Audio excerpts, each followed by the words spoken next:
Good morning, everyone. It's about 9 o'clock, so we are going to get started.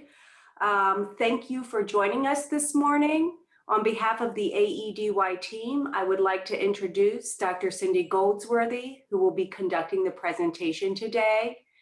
Cindy is currently an educational consultant providing services to school districts through Evidence to Action K-12 consulting services. Formerly, she was the Assistant Superintendent for Curriculum and Instruction in the Derry Township School District. She brings both theory and practical experiences to teams of teachers and administrators on a variety of topics and current issues, including, but not limited to, RTII, literacy, assessment, instructional strategies, curriculum development, standards-based report cards, supervision and evaluation, and leadership. Cindy currently works with the PVAS core team in providing professional development and supportive services to LEAs in Pennsylvania. Formal roles include supervisor of special education, a supervisor of staff development, assistant director of exceptional children's services, and assistant director of curriculum and instructional services at Lancaster Lebanon IU 13. So with that said, Cindy, I'm going to turn it over to you. Thanks so much, Stacy, and thanks to all of you for having me here today. I'm excited to talk with you about one of my passions, which is literacy. So let's get started. Our focus for today is really what you see as those first two lines there. What we're going to do today is we're going to talk about the urgency and the importance of developing reading proficiency, students being able to read and write and spell. And bottom line, reading does matter. And we're going to spend a little bit of time just kind of grounding ourselves in how important it is that students are able to read, and every day that they spend in school matters and reading matters. And then we're going to move a little bit to understanding the levels and needs of students who are at risk for ELA proficiency. Those students, said another way, who aren't reading on grade level, who are reading below grade level. Hopefully, in a future session, we'll be able to tackle those next two bullets, the addressing grade level standards. In other words, how do you do this? What is it that happens both in the students' homeschool and in an AEDY setting? What can be happening to help strengthen students' reading? How do we do that? How do we go about that? And then last, to share some resources and other supports. But for today, we're going to focus on building that foundation, kind of creating that, thinking about the urgency of it, and thinking about how do you know where your students are and what level of risk they have at reading proficiency. Hey, Cindy, yes. If I could just add in there, we were able to confirm that part 2 will be in May. So the last two items in this agenda will be covered in part 2, which will be the third Thursday in May. Right, good. All right. Wasn't sure if that was announced yet, so I didn't say that, but yes, we will be able to cover those. All right, so let me just do a couple more kind of where are we headed? What's this all about? I want to explain the importance of reading and reading instruction as it relates to all students. And then after we have both sessions, part 1 and part 2, you'll be able to discuss the meaning of direct instruction as it relates to your AEDY setting, talk about approaches to teaching grade level standards while differentiating, and as I said, identifying key resources. Now, typically, what I like to do is encourage you to ask questions, to put comments in the chat. I think that once I see chat questions that you have or comments, it helps me gear my comments, and I want you to be able to get any questions answered that you have. So I really encourage you to use the chat box. I'll stop occasionally, and I've also asked Stacy and Bethany to jump in here if there's something that somebody wants to know. And we're a small enough group, certainly if you want to give a little, wave that I'd like to unmute and ask a question, that's fine too. All right, so let's start with the first section, reading matters, getting that idea about why reading is so important. So I'm going to give you a a little exercise here this morning. What I'd like you to do is to try to read this and read it silently. I'm not going to call on anybody. Read it silently to yourself and see what this is about. I'm going to ask you some questions about it. So I'm going to stop for about a minute and let you try to read this.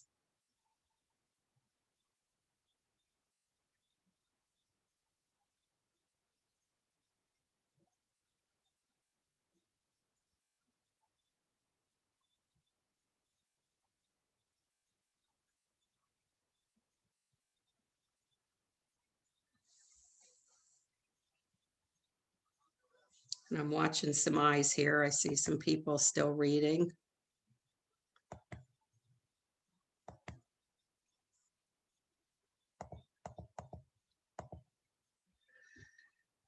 Okay, I'm going to stop you. Maybe you're still struggling through this, but here's your questions. Here's your first question. What is the main idea of this passage? Write a summary. Or maybe you would get asked, how does the author compare the brain cells to the intestine cells? Or why is the code a remarkable but valid claim? So give me a sign here. How many of you think you could have answered these questions? I see Deborah shaking her head no. Anybody else think they had an idea? And certainly you can use the chat box again. I see a lot of you don't have your video on, which is fine. But if you have any thoughts about this, was this easy, hard to read? Guessing most of you said this was hard to read. Yeah, there's a lot of those in the chat box. Okay. Okay, good. So basically what you're, let me just check that. Yeah, absolutely not. Not at all. No, couldn't read it. This is similar to what your students face. The students with reading challenges, reading a passage and then being asked to answer questions. So let's look now at this. Now I want to give you a little key here. Every time you see a Q, you're going to pronounce it as either a D or a T. Every time you see a Z, pronounce it as an M, P as a B, B as a P. And then when you see an A, pronounce it as an E, like in pet. When you see an E, pronounce it as an A, as in bat. So that's your substitution key. All right, now try this. Use your key and see if you can read this now.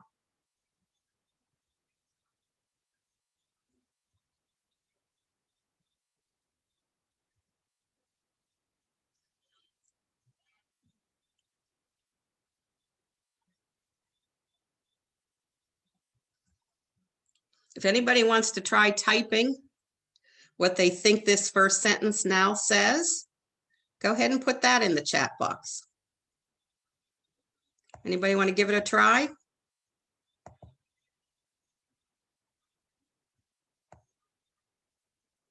Okay, Matt's saying we begin our trip. Good, you got the first part. At a familiar place. Yep, Noel.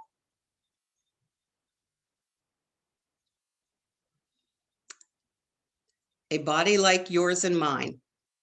Exactly. Now, very good. That was difficult, right? You still had to think about this and do a lot of substitutions to get to this. Now let's talk about why this was so hard. Remember, we only did the first sentence and you struggled. Imagine doing that with the whole first paragraph. So why was this so hard? Here's why.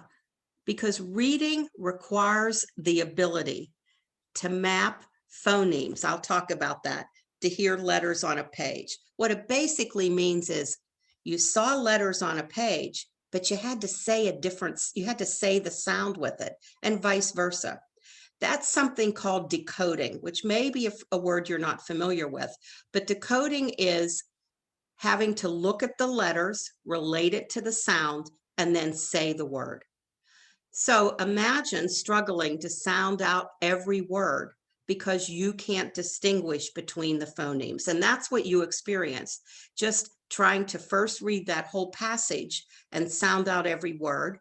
And then when you substituted it, how much it slowed you down to have to think about, okay, when I see an A, it actually makes the S sound, the E sound.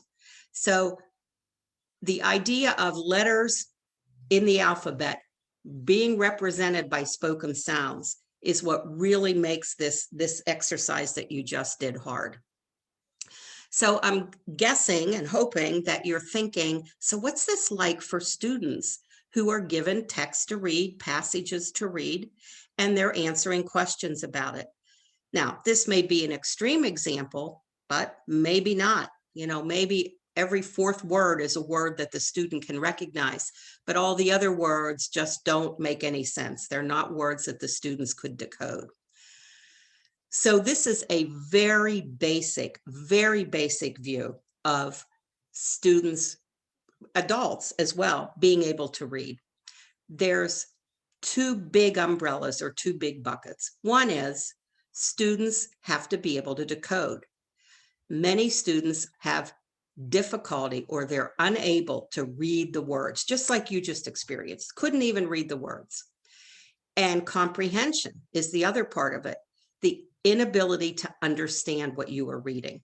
So you have to be able to read the words and then you understand the meaning. If you can't read the words, you had trouble answering those questions because you couldn't even read the words. So they build on each other. You can't comprehend what you can't read, a very fundamental skill that students learn when they're first in school, kindergarten, first, second, third grade, and even through the elementary years, is how do you decode words? How do you decode simple words? And then how do you decode much larger words? What happens at the secondary level, as students continue through the years, when they haven't mastered those skills, then they look to have significant comprehension problems, when in fact, a lot of it could be housed in simply what you experienced, difficulty reading the words. Therefore, you can't answer the questions. You're not making sense of what you're reading. Does that make sense to everybody? Any questions here? Now, I know in an AEDY setting, you are very focused on behaviors. You're also very focused on what we think of as those important 21st century skills for being successful, not only in school, but outside of school. So totally aware of what your focus is in an AEDY. What we're looking to talk about is how do you also blend that academic focus, and for today specifically, that whole focus of students enhancing their reading. If they're reading on grade level, how do we keep that going during their time at AEDY setting? And if they're behind, which my guess would be that many of your students are, what can we do? How can we combine those? So I want to give you just a little more background here about how critical this is, that students leave us when they are 18, when they're finished with their high school career, being able to read. So here's a few quotes. Literacy is a fundamental human right that empowers students beyond school. Students who can read well have a place at the table of opportunity. Whether they're going into college or whether they're going into the workforce, reading matters. And it opens up opportunities that they will not have if they are not able to read, at least on grade level. So now let's think about what happens when students can't read. What happens in school when they can't read? And what happens in the workplace when they can't read?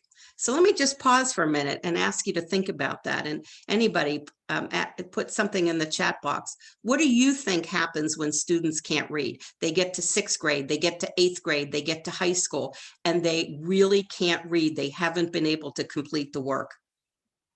Do you think that has any correlation with behaviors?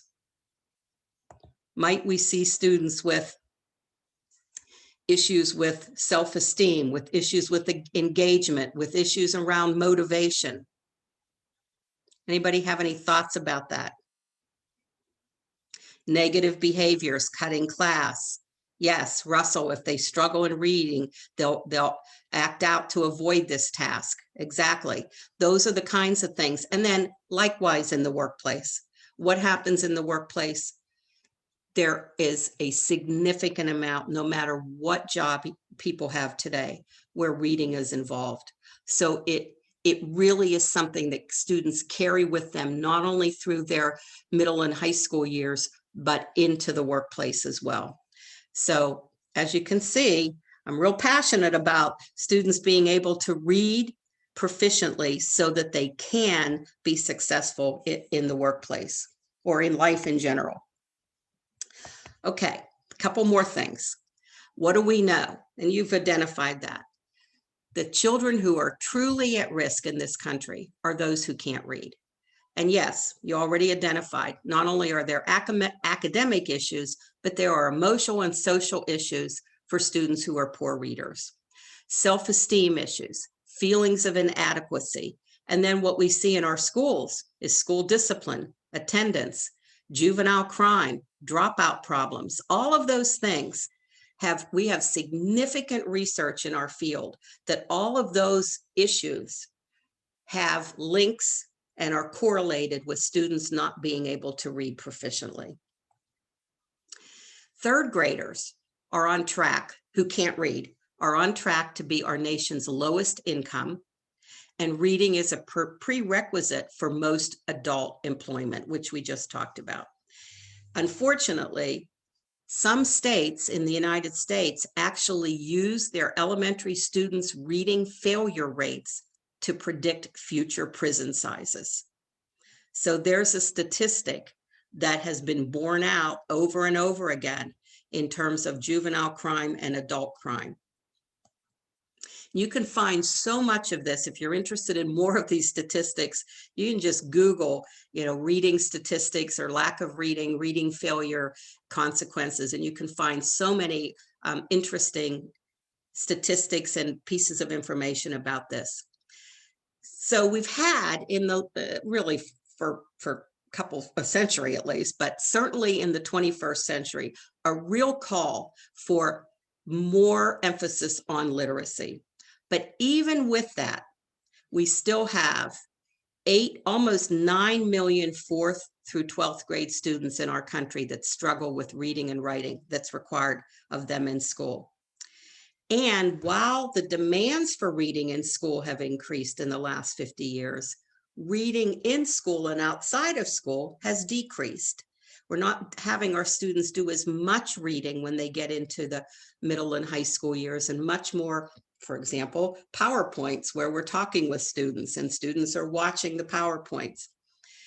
We also have a Commission on Writing in America that talks about how students do not know how to write with the skill expected of them today. There's a lot of research out there on what happens when students do go on to post-secondary 2-year and 4-year programs, the number of students that are enrolled in remedial writing courses and remedial English courses. And we also know that most of the writing that happens in secondary classrooms is writing an essay for a test, or having to write some kind of, basically, an answer on a test. And that's where most of the writing is coming at the secondary level. All of those issues are contributing to the state of affairs that we have right now.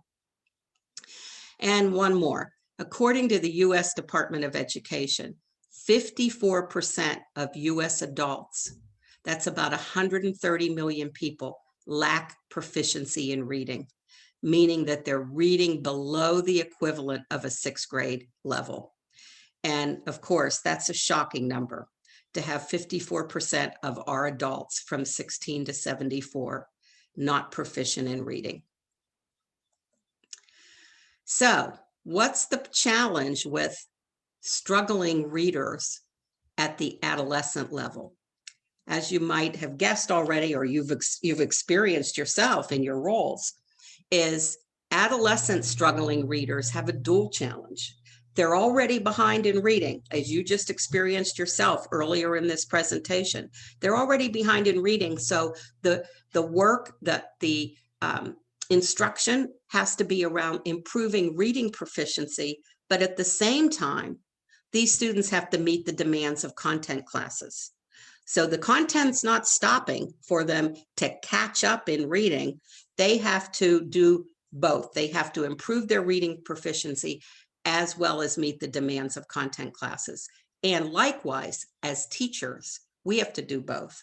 We have to help students get the content that they need at the same time that we're working on improving their reading proficiency. No easy task, but it is what's really happening, and it is what's really critical for any educator working with students at the adolescent level, the middle and high school level, essentially. All right, I'm going to pause for a minute. Are there any questions so far? Any comments? If not, I'll move on, but I just wanted to give anybody a chance to record a comment or ask a question. Okay, let me go. Here we go again. Now, I'm going to have you try this one. This one, you're going to be able to read these words. So read through this, and then we're going to talk about this passage and what this passage means.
Okay, I'm going to stop you. I'm going to assume that everybody's read through this.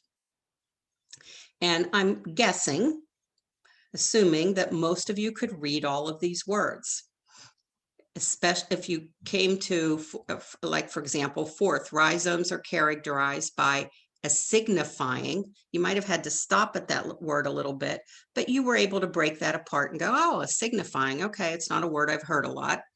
And so forth and so on. So you were able to read through this. Now, here's my question. Did that content make any sense to you? Maybe we have somebody here that made sense, but I'm guessing that most people could read it, but they were saying to themselves, so what is this about? So I see one person said, nope, didn't understand it, didn't make a lot of sense to me. Yep, from another person. Yeah.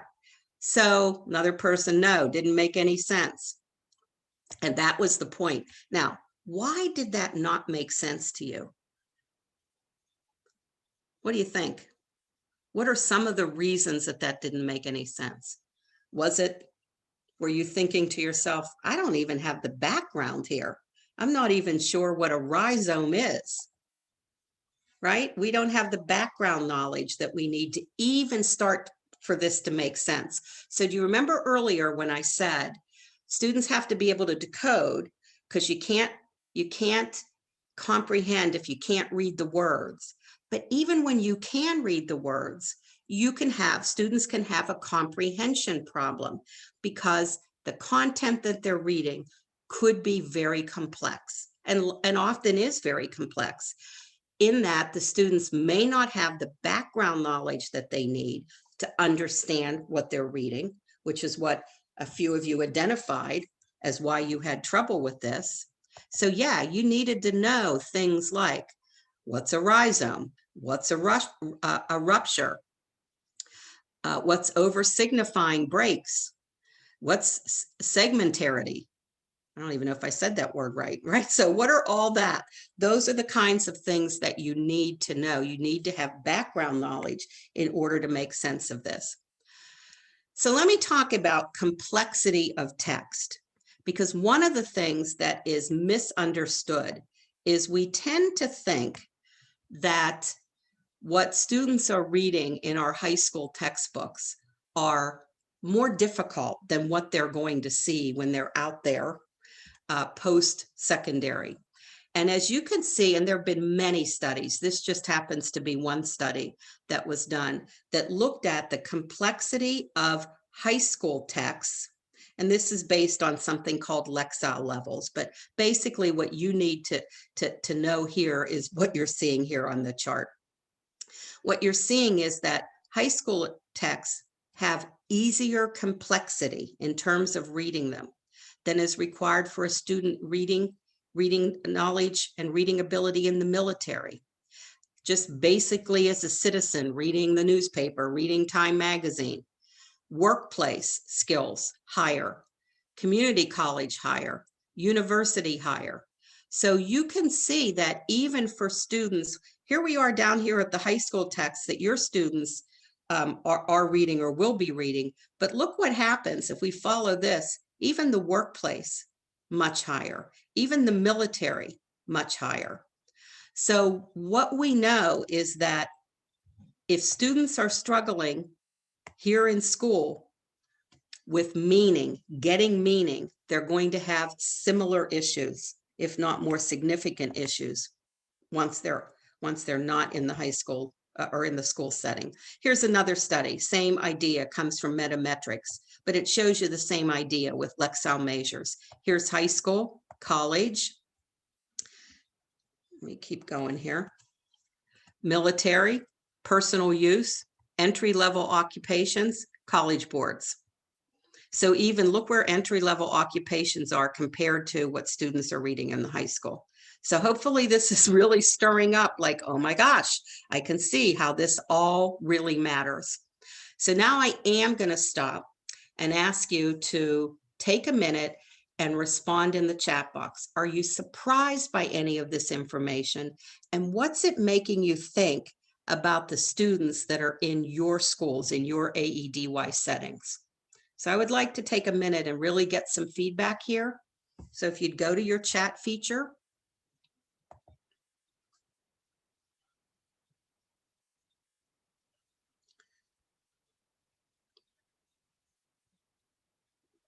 Yes, Patty, I like your comment. Even with decoding and comprehension, if there's no relationship to their world, this is difficult. If they don't have the background knowledge, if they don't see how it's relative.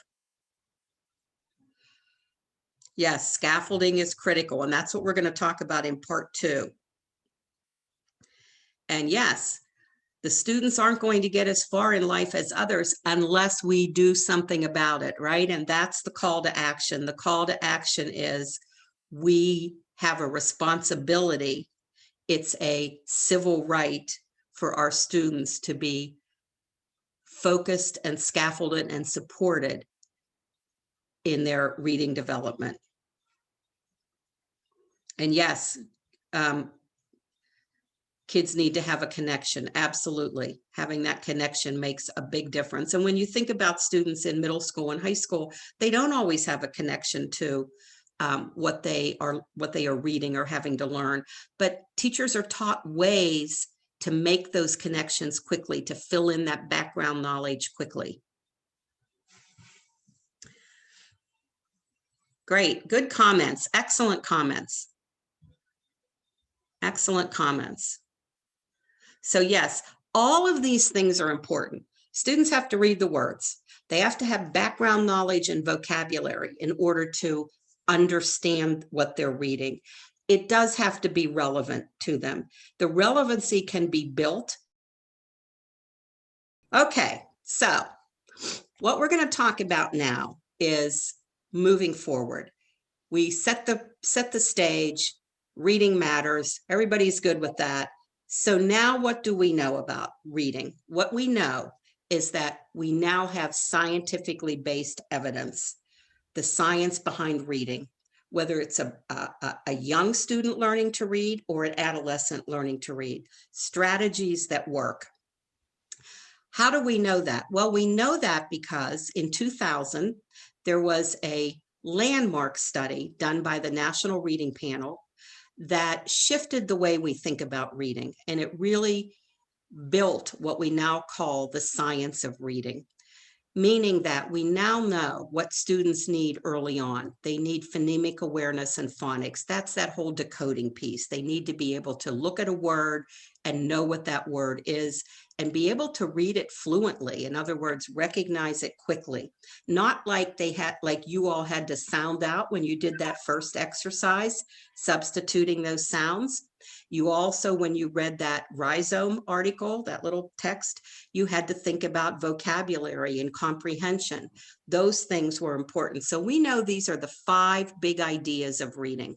It's called SOAR, or the science of reading. What else do we know? And what are we doing now? What you're seeing now in schools, hopefully in all schools, is high quality instruction in the early years built around those 5 key components that I just showed you. And we know that students must receive very systematic instruction in those 5 components. But here's the good news for all of you.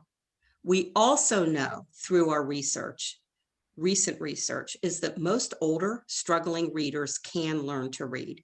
And that's important in middle schools and high schools across Pennsylvania, but also important for AEDY settings to realize that we can help struggling learners at the adolescent level learn to read, learn to improve their reading, because we understand what is behind reading problems, and we know what are interventions and approaches, what are scaffolds, what are strategies that make reading proficiency increase for students.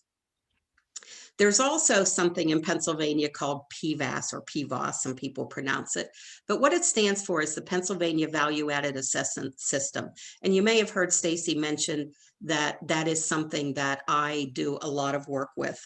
We're not going to go into detail, but I think the important thing that we've learned from all of the work through the PVAS initiative is that there is evidence that all students can learn. There's evidence that all students can start at a certain point, wherever that is, behind, on grade level, above level, and they can grow forward from that point. And that's true for students with IEPs, students with disabilities, English language learners, economically disadvantaged students, and many other student groups, because the evidence is there. Now, let's go to section 3. Understanding your students' reading needs. So we talked about the urgency of reading and reading matters. We talked about, can something be done? What can be done? What do we know about reading now? The science of reading. And now we're going to move to you thinking about the needs of your students in your AEDY settings. So if you remember, we talked about this. Students have decoding problems, or they have comprehension problems, or they have both. But remember, you can't comprehend what you can't read. And you had an exercise early on where you couldn't read hardly any of the words. The one thing to remember is that this view that I have here, those brown boxes, is a very simplistic view, but it's just to kind of get us started thinking. But the one thing to remember is that adolescent struggling readers are a very heterogeneous group. So it's not like you can just divide them into, well, these students can't read and can't read the words, and these students can't comprehend. Lots of things go on. So here's some examples.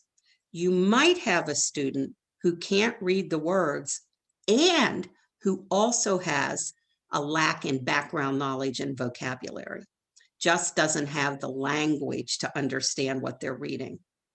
You might have a student who can read the words. Remember, that was your rhizome example, but they have low comprehension because they don't have the background knowledge or they don't have the vocabulary. You might also have a student who appears to be reading fluently. In other words, they're reading quickly enough, they're not bogged down, but they're making so many errors. They're substituting the wrong words, and so that's going to affect their comprehension. You could have students that read every word, but they read so very slowly that by the time they get to the end of the passage, they can't remember what they've read because they are reading so very slowly. So again, just to, the point of this slide is just to point out the complexity of reading issues that come to the table with adolescents. Now, we did talk about background knowledge and vocabulary. The one thing I want to point out is that there's a really good YouTube video, and the link is right here in the PowerPoint, that you might want to go and check out. But it really illustrates that importance of background knowledge and vocabulary. So, if you get a few minutes, I'd really encourage you to go do that. What we know, and we just experienced this with the rhizome example, what students bring to their reading makes a difference in their comprehension. We talked about the rhizome not having the background knowledge. I don't even know what a rhizome is. Well, what about vocabulary? That's another issue that we're going to talk about. So we already talked about this, but we know that background knowledge is so critical. And there are ways, we'll talk about that next time. There are ways to quickly fill in some background knowledge, kind of like a pre-teaching something before you start, maybe 2 minutes, 1 minute, just to give some background knowledge that would make sense. And here's an example. What if this photo was in a textbook or online in something that students were reading? You do need some background knowledge here to even make sense of this photo. So if you can see it, you can see that it says headquarters opposed to woman suffrage. You see the men all standing there looking at this, and you see the woman looking on. And so you might want a student to get some meaning from this. But what prior knowledge do they need to have? Well, I'm thinking that you're probably thinking, well, they need to know what suffrage means. That's not only a vocabulary word, but they have to have some understanding of what was going on politically. And why would that woman be just standing there with her back to the camera, staring at these men? And it's all about what was the climate at the time when this women's suffrage issue was happening. So students would need some background knowledge to gain something from this photo, and just not even reading, but just even background knowledge to understand a photo. Think back to that rhizome passage that we did. What was the vocabulary that students needed? Well, they needed a signifying rupture, over signifying breaks, lines of segmentarity, center periphery relations.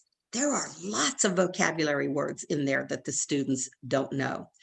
So we'll talk again next time about what are some quick ways that you can pre-teach some vocabulary, or perhaps a program that you're using, an online program that you're using.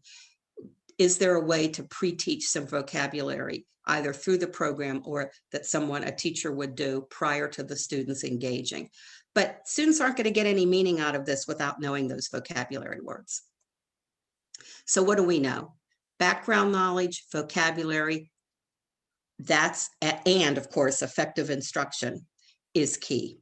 That's really part of it. You've already identified some of that in your chats.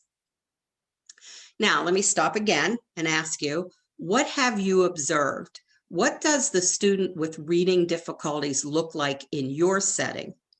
How do you see students managing the literacy demands? Does anybody have any comments about that in the chat box?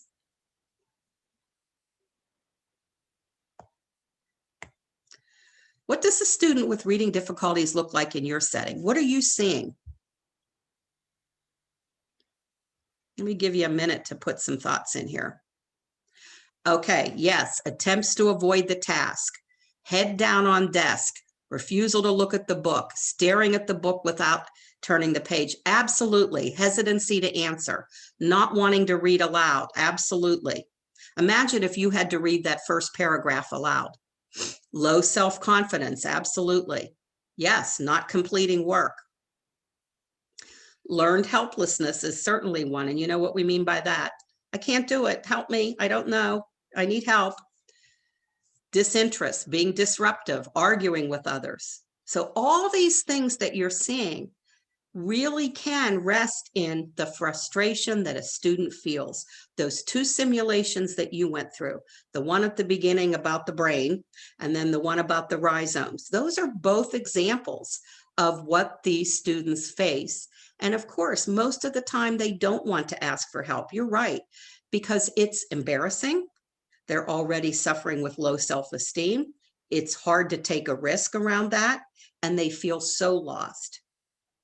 So it doesn't mean that we certainly allow the misbehaviors or the problems, but understanding what's behind that and then thinking about how we can approach that in terms of helping them learn to read, helping support or scaffold. Because remember that one slide I had, they're challenged with learning the content as well as filling in those gaps. And you're challenged with helping the students to do that as well.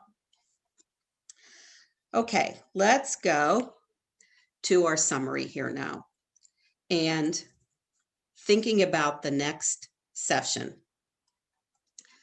What I'd like you to think about, if you would, between now and May, is who are your students? Do you have a sense of what their reading levels are? Do you have a sense of who are the students that you think, they are able to read on level? Do you have any records, any data on those students that tells you they're reading on level? Who are the students that are challenged?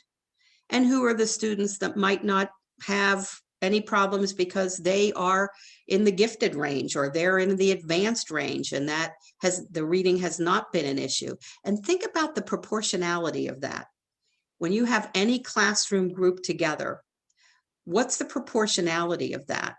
Thinking just in terms of how do you approach this from a classroom, and then how do you approach this individually? And related to that is levels of risk. Meaning, what do we mean by that? Well, who came in the door already at risk? And of course, that's related to the reading levels. But who came in already academically at risk? You know that they're behaviorally at risk, but who came in academically? And do you know that? How do you find that out? Where's the data on that would help you? Then think about, between now and next time, what is in place now and what can be in place for providing supports for your students. What resources, what strategies, and what's your role? We are going to talk, this is really what we're going to talk about in this May session. How do you determine reading levels? How do you know who's at risk? What data do you have on that? And then what are you going to do about that? How do you provide supports? Knowing that in many cases, you don't have students for a long period of time. In other cases, you may, but what do you do? Because every day counts, every day matters. And think about what do you need to know and what you can do. Be thinking about also who reads at or near grade level, who reads significantly below, and which we've talked about, and what are the students' reading challenges? Are you starting to think today perhaps about, well, who does have some decoding problems? Which students might have some background knowledge or vocabulary issues? Are you starting to think about or do you have students that read really, really, really slowly? Now, I know from some of your comments, you likely have a number of students that are shutting down completely or partially, but be thinking about these different levels of questions as we go to our conversation here in May. So as we said earlier, our next session is going to talk about this. We're going to talk about how you can differentiate, how you can address that area of need, and some resources and supports that can help you. So given that we had a little break, we're still ending on time, so that's a good thing. But let me ask if there are any comments, questions, anything that you would either like to unmute and share or just put in the chat box. And any feedback you have for me, or any thoughts about, I'd really like to talk more about this in the May session. I'd appreciate any of that. Stacy and Bethany, is there anything else that I missed in the chat that we should bring up here? I don't think so. I mean, I'm not seeing anything come in No, as of right now. Okay, any closing thoughts, anybody?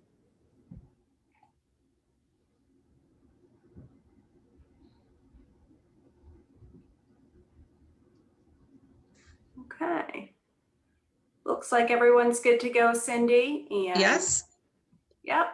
I see somebody saying the online survey isn't working. The link. I don't know what that means. That is, Something you all do? yes. yeah, well, So I don't know if we'll take a look at the online survey. If you want to send an email to anyone on the AEDY team to follow up, please do so, but we will go in and take a look at that survey link. Thanks for letting us know. Yeah, and thanks for your comments. I see some people commenting on what they want to know next time, what they'd like to address next time. yeah, they're looking forward to the May session. Thank you.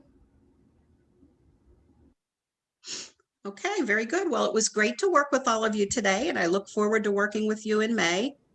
And if not, I'm going to just turn this back over to Stacy when you're ready to close out.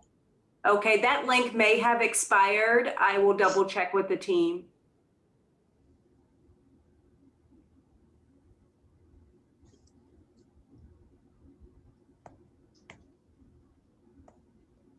Okay, Kat Okay, says the link is good. go ahead and refresh your page so you can get to that link. And she put it in the chat box, everyone. Thanks, Kat.